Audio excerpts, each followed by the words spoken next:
नमस्कार। अपना प्रदेश उत्तर प्रदेश उत्तराखंड देख रहे हैं आप। मैं हूं आपके साथ पूजा मोहन पांडे। बुलेटिन की शुरुआत करते हुए सबसे पहले आपको बताएंगे इस वक्त की बड़ी खबर सामने आ रही है। प्रयागराज से बड़ी खबर है। केंद्रीय मंत्री धर्मेंद्र प्रधान का आज प्रयागराज दौरा। दीक्षांत समारोह में शामिल होंगे।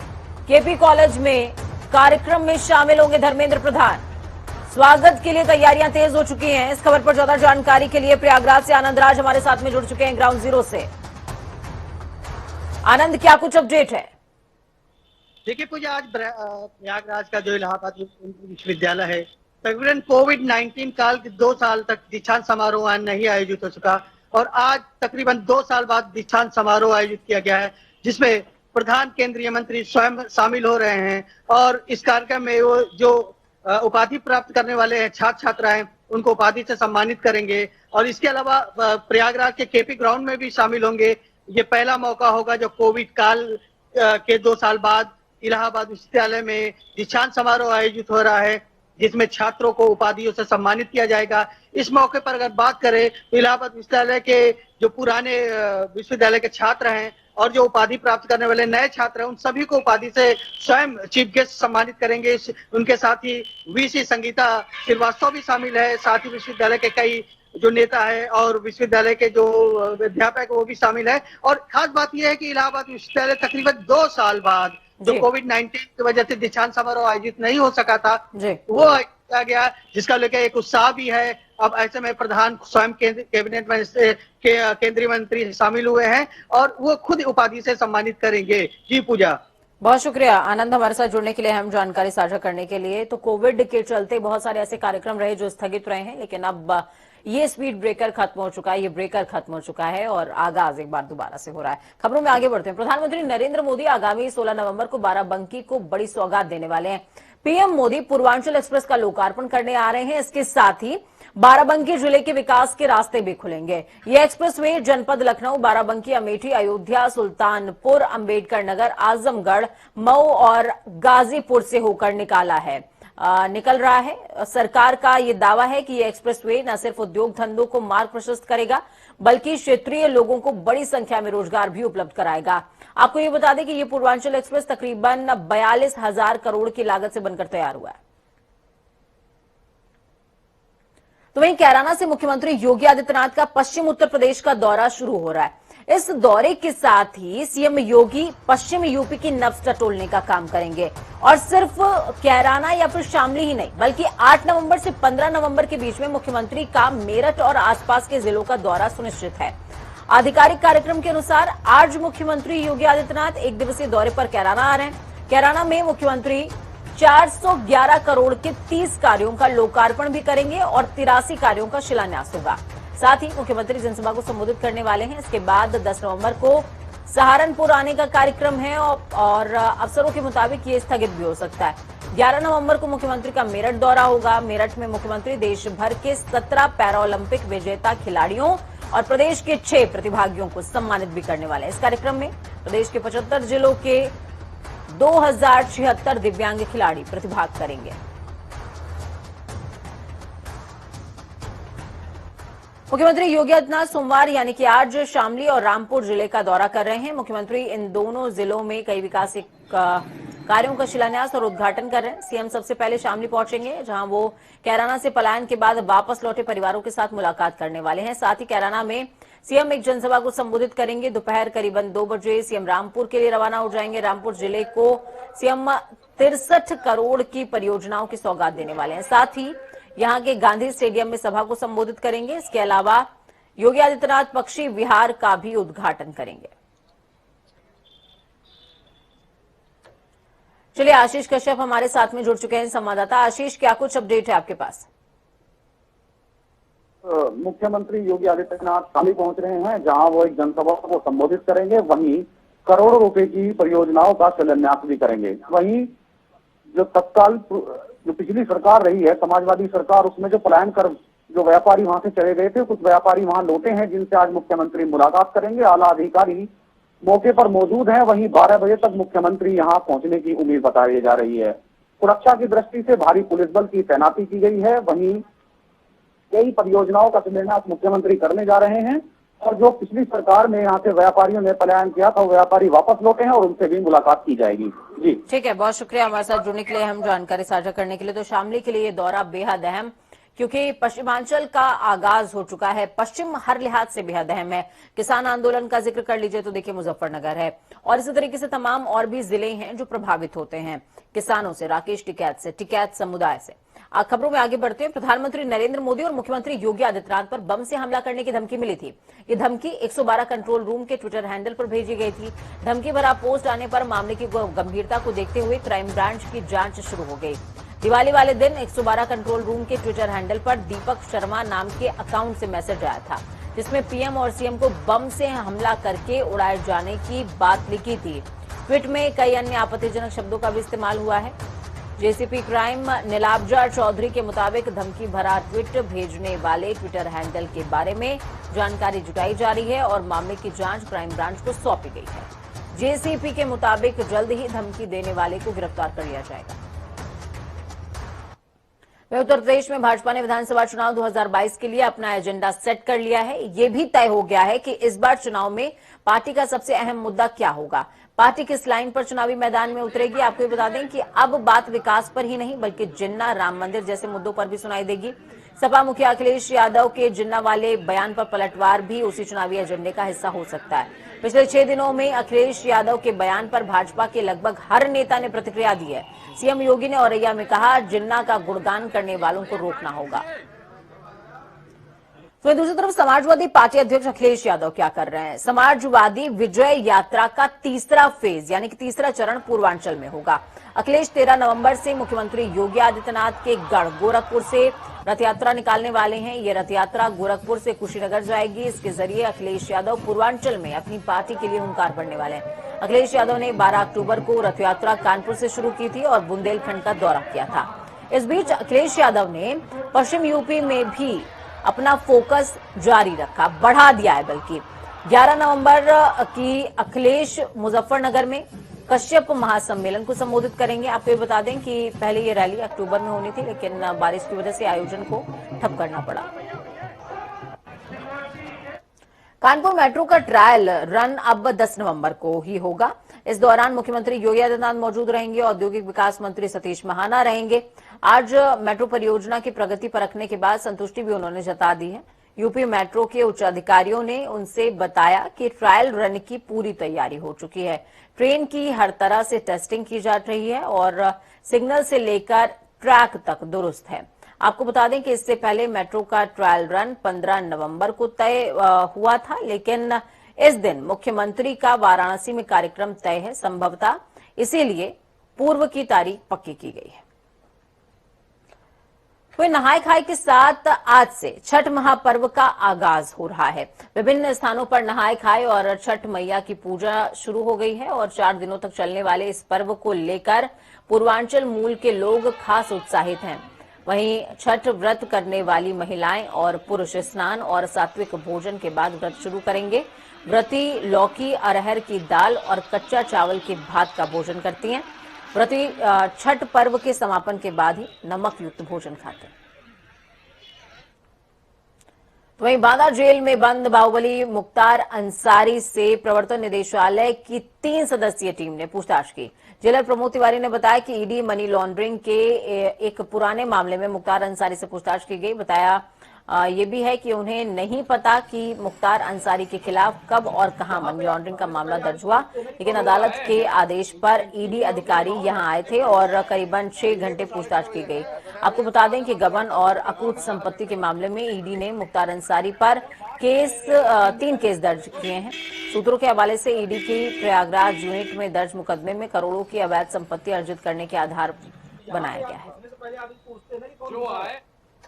चलिए खबरों में आगे बढ़ते हुए रुख देवभूमि का, बात देवभूमि की, और इसी के साथ बड़ी खबर हल्द्वानी से। कांग्रेस के विजय शंखनाथ संकल्प जनसभा की को अनुमति नहीं मिली है, परमिशन नहीं मिली है। पुलिस और प्रशासन ने कार्यक्रम की परमिशन देने से इनकार कर दिया है। अब 11 नवंबर को कांग्रेस की विजय शंखनाथ संकल्प जनसभा होगी। पूर्व कैबिनेट मंत्री यशपाल आर्य के स्वागत का कार्यक्रम था। कार्यक्रम की परमिशन नहीं मिलने से कांग्रेस कार्यकर्ताओं में भारी आक्रोश भी है। आज सभी शहरों में बीजेपी सरकार के खिलाफ प्रदर्शन करेगी कांग्रेस। बड़ी खबर, अहम जानकारी आपको दे रहे हैं।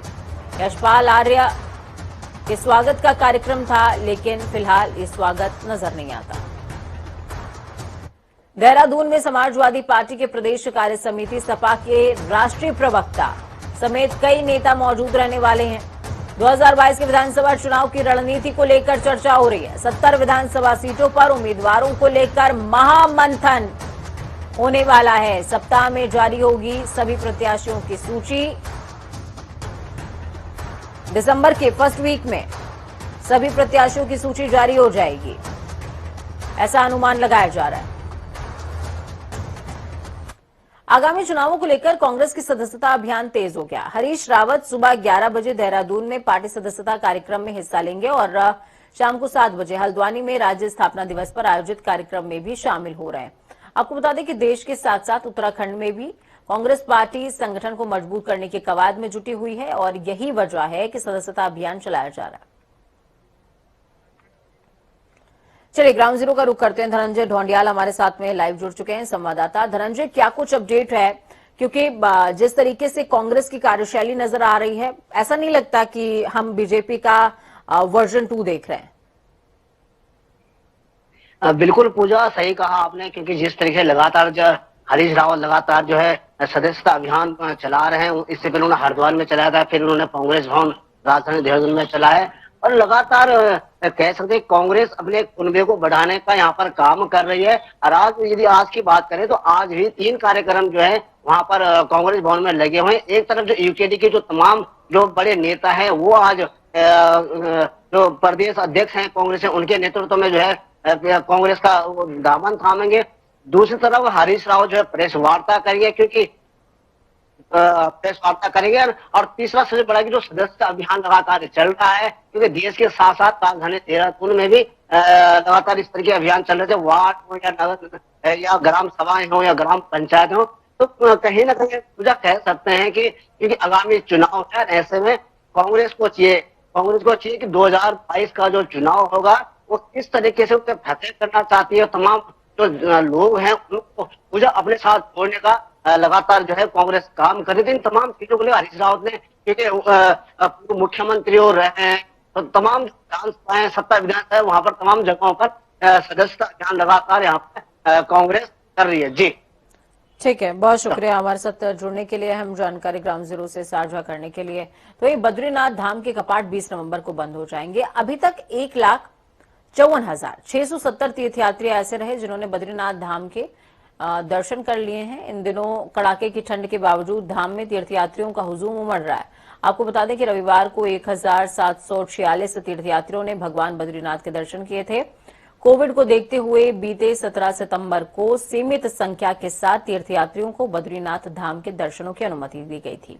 5 अक्टूबर को छूट मिलने के बाद भारी तादाद में तीर्थयात्री बद्रीनाथ धाम पहुंचने लगे। इन दिनों प्रतिदिन यानी कि हर रोज हजारों तीर्थयात्री बद्रीनाथ धाम के दर्शनों के लिए पहुंच रहे हैं।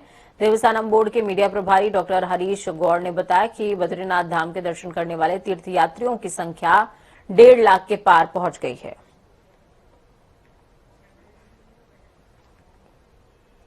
देवों की भूमि कहे जाने वाले उत्तराखंड राज्य का 9 नवंबर को स्थापना दिवस है। इसी मौके पर मुख्यमंत्री पुष्कर सिंह धामी ने आयोजित होने वाले राज्य स्थापना दिवस समारोह को उत्तराखंड महोत्सव के तौर पर मनाए जाने का निर्णय लिया है और अधिकारियों को निर्देशित भी किया है कि महोत्सव को पूरी गरिमा और भव्यता के साथ आयोजित किया जाए।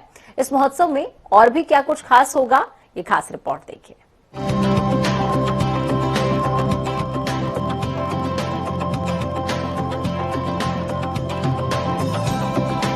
उत्तराखंड, जिसे भारत की देवभूमि के नाम से जाना जाता है, कहा जाता है कि यहाँ समय समय पर देवी देवताओं ने अवतार लिया। केदारनाथ, बद्रीनाथ, यमुनोत्री और गंगोत्री 4 धाम इस धरती को पावन बनाते हैं। आपने सुना होगा कि देवभूमि उत्तराखंड स्वर्ग के समान है, क्योंकि कुदरत ने यहाँ चारों ओर अलौकिक सौंदर्य की छटा बिखेरी हुई है। हिमालय के ऊंचे ऊंचे पर्वत उत्तराखंड की खूबसूरती में 4 चांद लगाते हैं। गंगा, यमुना, सरस्वती जैसी पवित्र और शीतल नदियों का उद्गम भी यही है। उत्तराखंड स्वर्ग जैसा हो भी क्यों ना, ईश्वर ने इसकी रचना खुद अपने हाथों से की है और अब इसी खूबसूरती को और भी ज्यादा भव्य बनाने की तैयारी उत्तराखंड की धामी सरकार ने कर ली है। भारत की देवभूमि कहे जाने वाले उत्तराखंड राज्य का स्थापना दिवस 9 नवंबर को है।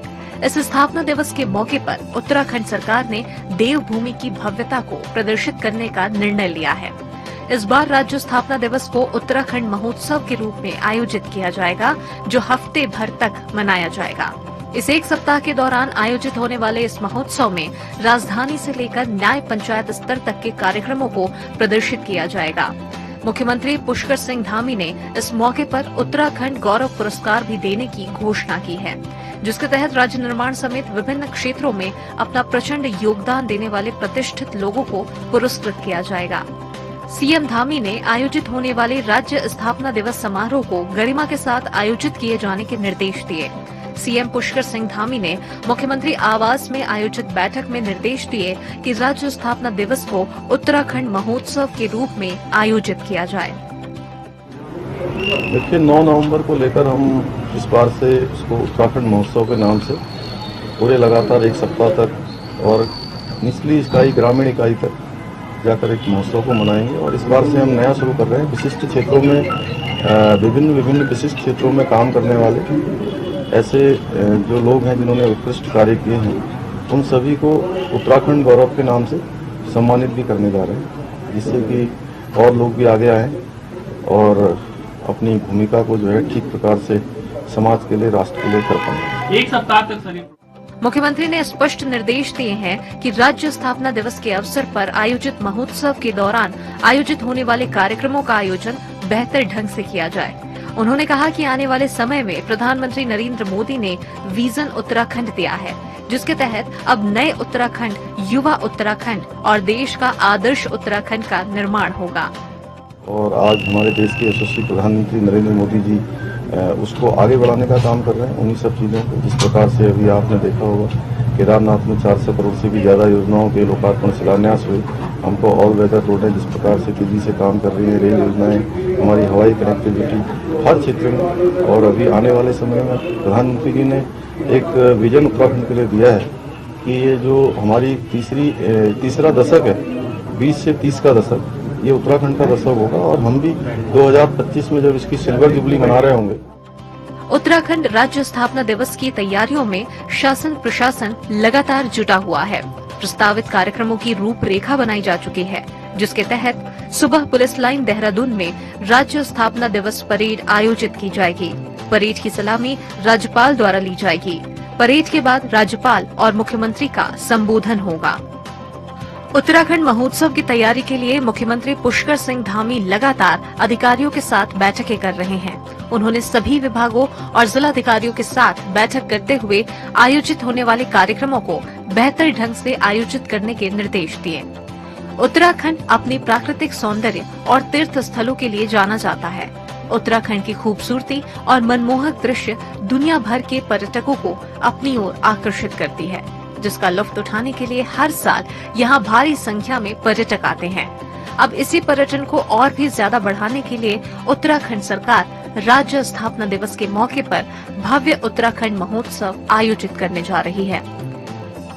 ब्यूरो रिपोर्ट, जनता टीवी।